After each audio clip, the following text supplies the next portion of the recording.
So if you guys have a multicolor 3D printer or have been looking at the prices of them, you know they can get expensive, anywhere from $600 or $700 up to a couple of thousand, depending upon the actual model you're looking at. Well, Creality has an affordable one. You can get this whole combo here for under $400. So I wanted to try it out and let you guys know what I think about it. Rob here at 3D Printscape. Today we're going to go over the unboxing, initial setup, and covering your first couple prints using the Creality SparkX i7 printer. This printer comes in multiple forms. You can get it as a standalone unit with just a spool holder on top, a dual spool holder if you want just basically filament runout protection. If you're looking for multicolor options, you're going to want to go with the combo kit. So you're able to use 4 different colors in the CFS Lite unit here. So let's go ahead and just jump right in. Before we jump into the unboxing and going over how to get everything going, I wanted to quickly show you the 3 prints I did. I'll go into them in more detail later in the video. But basically just a filament cut chute, which was actually my first print. Second one was just trying out multicolor with this little SparkX i7 keychain piece. And then I really wanted to try to test the printer a little bit because let's face it, any printer these days can print a benchy or calibration cube and everything right out of the box, no issues. So I wanted to test something that'd be more challenging. I went with this Arctic Dragon. It was a 32-hour print using multiple colors, and I thought it'd be a great way to test the printer so I can provide some actual valuable first impressions of it. Alright guys, so here's the box the SparkX i7 comes in. We're going to go ahead and do a quick unboxing, show you what's inside, and then we'll go ahead and run through the setup process. Alright, let's go ahead and open this up.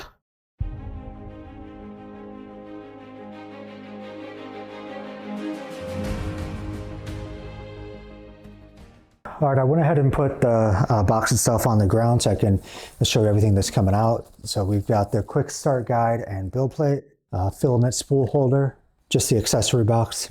Now I'm hoping this thing comes pretty much assembled. It looks like it does. I will say it's well packaged. All the spaced areas have foam, some more accessories, the color combo kit, and the printer itself. And that's everything in the box. So I'm going to go ahead and take all of the cardboard off, take the plastic and stuff off, and then show you everything on the table spread out. But I do like the fact that it did come assembled. Some of the older Creality printers did not, and it took forever to put together. All right, so I went ahead and took the plastic and all of the tape and stuff off. Just a couple things to note really quick. There was some tape under the build plate, so make sure you get that. Make sure you get the zip ties before trying to mess with the cardboard. Otherwise it might rip and it's just annoying. And let's go ahead and run through what came with it. All right, so we have the combo kit, which came with the AMS type unit. There's some silica gel for that unit, the build plate itself, printer itself, a scraper for the build plate, the standard power cable, 6-pin adapter for the combo kit, the setup guide and Allen wrenches, the tubing for everything you need, a little spool of filament, and the filament roll holder. Next, let's go ahead and get this bad boy assembled. A couple things to note really quick about the build quality. It seems like they did use quality parts everywhere. I'm not seeing any cheap materials. Everything feels like it's premium. It has a good weight to it. So compared to some of the other gantry printers on the market, they really took a step up. And then this has the camera and everything and the AI detection.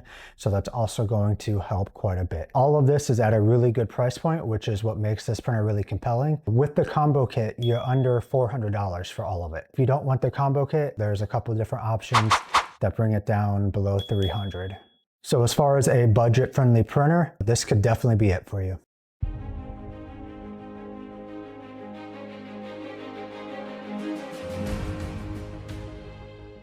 All right, so I went ahead and took everything out of the packaging. The next thing we need to do is there are gantry holders here, which hold the X-axis in place.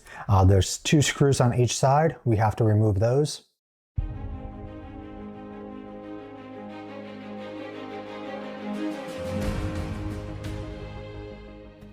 All right, now that that's done, let's go ahead and put the build plate on. It's magnetic, so it really just clips into place. And the back end aligns with this groove back here. Pretty straightforward. All right, now let's go ahead and connect the tubing. So the end that has the clips closer together is going to go into the hot end. So make sure all 4 of the tubes go all the way in.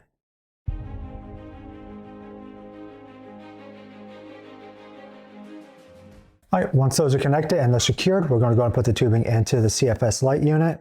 So the order doesn't matter at this point.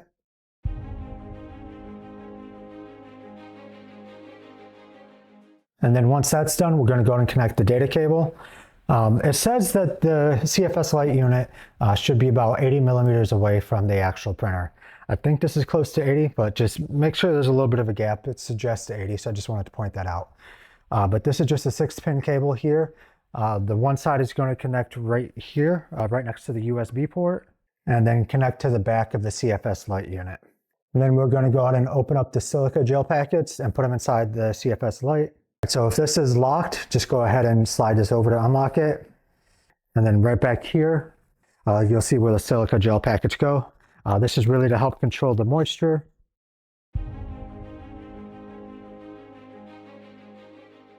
All right, now that that's all connected and set up, next thing we're going to do is go and power the printer on and run through the setup process.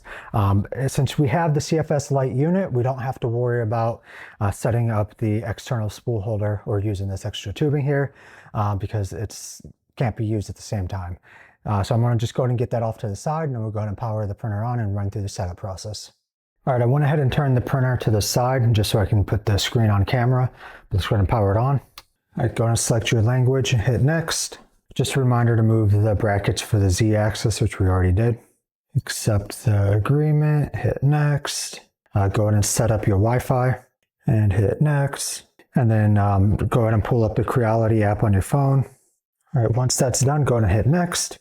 It's going to run through a self-check, and it's going to take about 10 minutes, so I'm going to let it do that off camera. All right, once that's done, go ahead and hit OK. Download the firmware update. Make sure that you keep your firmware updated, and then I'm going to let that run through the update. And once it's done, we'll go ahead and load the filament into the CFS Lite, and we'll kick off a print and see how it goes. All right, so let's go ahead and load the filament. I'm going to use Creality Filament just to show you that it does have the RFID reader if you're looking for it to detect the filament type and color automatically. Similar to other brands, how it works. If you're using a third-party filament, you just have to specify the type and color inside the printer itself. Right, on the inside, there's going to be little grooves this filament goes into, then it should pull it automatically.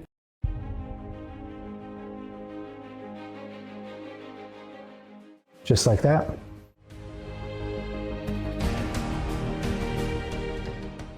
And just repeat the process for the other three.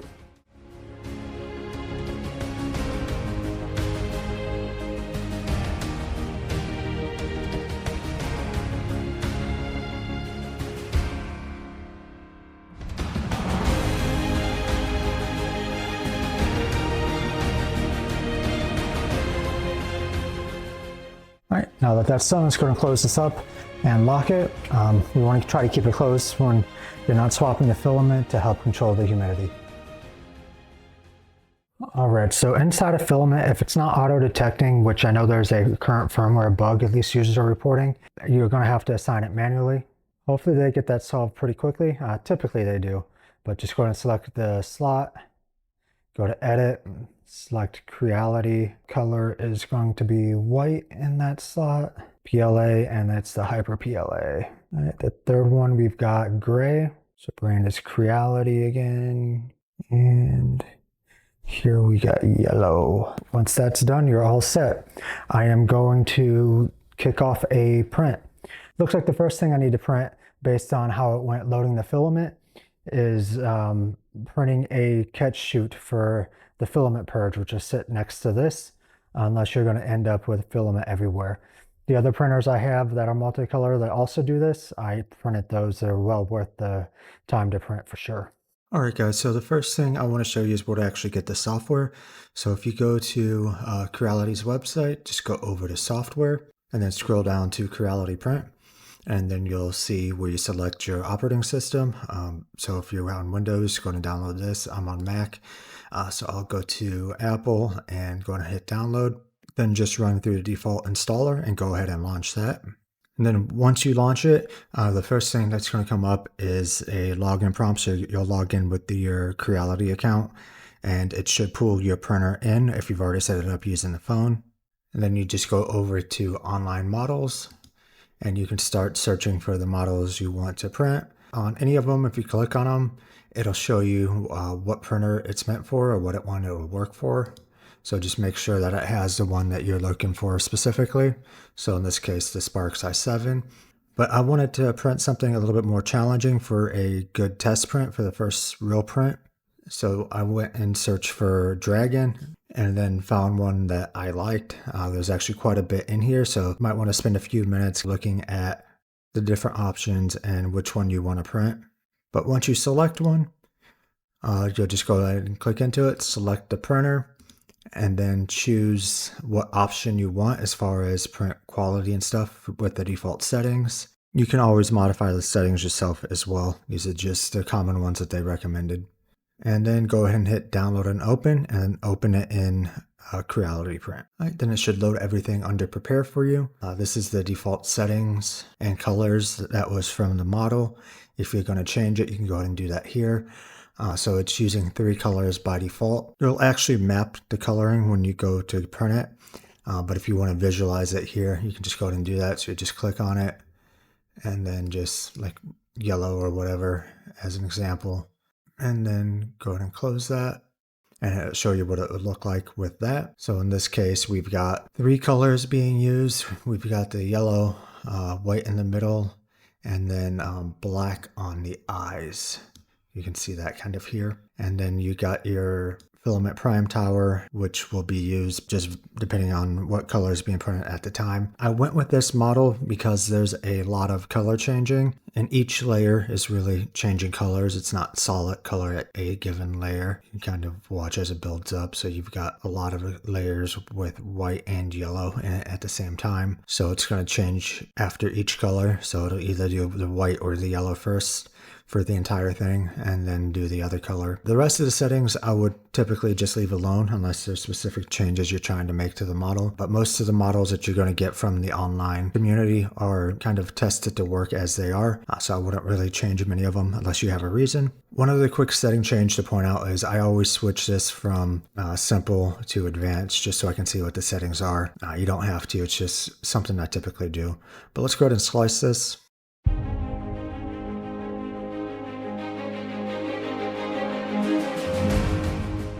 All right, before we go and send this to the printer, one thing I wanted to point out is make sure that your printer is set correct. So make sure it's on your right printer and that the bed type is set to the material that you have. So in this case, it's going to be the textured PEI plate. Then over here, I'll just give you a quick overview of what colors are being used, how much filament for each color, total print time, which this was a long print. It actually took about 1 day, 8 hours, but this is an estimate and the filament used total. Then just make sure that your color mapping is right when you send this to the printer. So go ahead and hit send to printer or send to print. And then here's where you map the colors. So obviously I didn't have the light blue, so I just went with yellow. So it automatically maps based on the colors if they match. If they don't, you'll have to overwrite it here. And then you can either start print, which will send it to the printer and start it, or just send only, which will prep it. It's also worth making sure that you don't have anything on your build plate.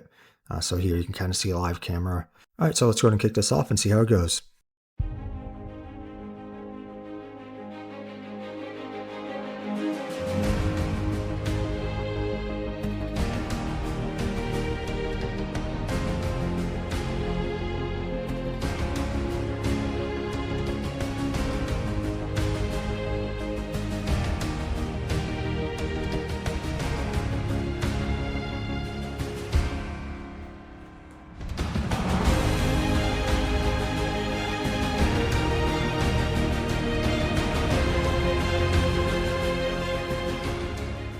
If you guys are liking this video or any of my other videos, make sure you hit that like button and subscribe. It'll really help the channel grow.